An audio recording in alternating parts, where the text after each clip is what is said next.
Welcome back. So, this review has been a long time coming, and I've been listening to this album for quite a long time, and quite a few listens have gone through this thing. Mostly because I wanted to be sure of the rating that I was going to give it. And with enough time, my review and my opinions on this album have not changed in the slightest. So, this is Shabaka, and this is his, I believe, debut album because either, I think it's called African Jazz or African Culture was more of an EP. This is kind of more of a debut album. And this is Perceive Its Beauty and Acknowledge Its Grace. So this is an ambient album, more of an ambient flute album, more kind of an abstract jazz album. And what I can really put to a similarity is the Andre 3000 flute record that came out last year, which was a good album to say the least, but I do feel like that album had its kind of niche when it came to the new age spiritual aspects of the music that Andre 3000 was making. With this album, especially with the features that come with this thing, I feel that this album is a lot more approachable and a lot more accessible. And with that, not to mention too, this album is only about like just under 40 minutes, maybe or just maybe over 40 minutes. But this album packs a world of an experience in that short amount of runtime. And I think a big factor that plays into how much I'm loving this record is how the features are utilized on this thing. When you really want to break down into it, Insecurities, I may go bouncing back and forth amongst all these tracks. But Insecurities, Moses Sumney has an absolutely impeccable voice. I have seen him live, and it sounds just as good live as it does on a studio recording. You can't even tell the difference. But with Insecurities, it's very tranquil, it's very light, it's very much, you can hear little bits of the flute, but it's almost like a picked instrument. I'm trying to think it's like a sitar or something like that. But it's just playing through very softly. And then you have the flute that's kind of playing a little bit just like airy little bit of notes.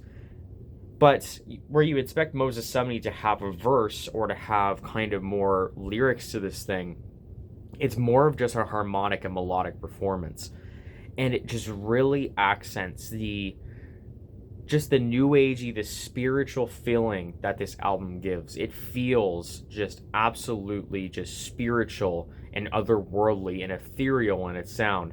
And Moses Sumney is just used for his voice, and the voice just becomes part of the instrumentation that's across on this track. It's minimal, it's beautiful, it's tranquil, and it's just making use of a person's voice as an instrument can work wonders. And when you have an amazing vocalist like Moses Sumney, it really just makes this track just something that is you have to listen to experience. I may honestly do a cozy stream of this album because I cannot say enough good things about this. But even to start off of this album with End of Innocence, it starts off so just soft. It feels so just calming. It feels like you can take a breath in and just a slow breath out, and you can just feel just stress, and you can feel just alleviation off of your shoulders. It just feels like an experience that really has this calming energy to it. And all it really, like the flute, it's greatly played, of course, but it really does play a feeling of just peace. And I feel like this album really brings that feeling of peace through this thing. And then you get to other tracks too, like Managing My Breath, What Fear I Become. I had to write these tracks down because they're very long. But it's another thing where it's more of these maybe harps or strings that are just kind of cascading through. And you just have Saul Williams, who was on Denzel Curry's Melt My Eyes See Your Future, just giving this beautiful spoken word piece. And it almost becomes to a point where like the music just becomes just some like a part of you. Like it just feels like it's just lifting you up. It feels like it's giving you this otherworldly experience. And that's a feeling that I haven't gotten with music, honestly, in a very long time. I get sometimes like those kind of feelings when it comes to, because I'm a Christian, so I get those kind of feelings when it comes to listening to something that is very impactful when it comes to my faith. But it's really cool to get this experience from a record like this that is so has such an emphasis on its sound, its emphasis on its atmosphere. It's really amazing to feel of how this record just makes you feel emotionally, feel spiritually. It really lifts a weight off your shoulders. If you were having a bad experience or a bad day, or you're looking for some kind of release, I highly recommend you listen to this record.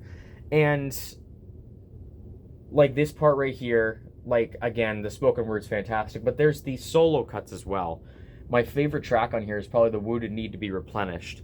And there's this part, it's like this cascading piano that kind of goes into the higher keys and goes back and forth. It's like a dun dun dun dun dun dun, and then the flute comes through, just and that part's just going back and forth. Just the cyclical nature of it just feels like this transcendental, like very like spiritual experience. And these songs don't stick around for so long.